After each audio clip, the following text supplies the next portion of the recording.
Yes, hello, Maria Vladimirovna. One question, if I may. In the introductory part, you noted Sweden's role in the escalation and in aiding so-called Ukraine. And you also spoke about theft. My question is related to this. The Swedish company Saab is preparing to open a plant in Ukraine for the production of Gripen fighters. And one of the options they are considering to finance such a deal is the potential theft of Russian assets. If they agree on a mechanism for such a scheme, what answer might the participants in the theft of Russia's sovereign assets receive if they succeed? We have repeatedly stated that we do not intend and will not in advance disclose specific plans for retaliatory measures in the event of expropriation of sovereign reserves.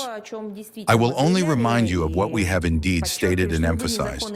Any unlawful actions by the European Commission, European capitals, or anyone else to appropriate our funds will be treated as robbery, which will entail inevitable and harsh punishment in accordance with the norms of Russian legislation and international law.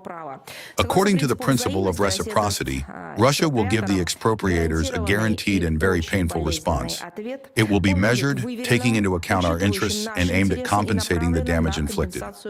The results of the European Council meeting on 23rd and 24th October showed that certain EU member states are aware of all the consequences and do not want to share the so-called collective responsibility for Brussels' eagerness to continue financing the military ambitions of the Kiev regime, as well as to have to deal with the outcomes of unlawful actions from the point of view of corporate and international law.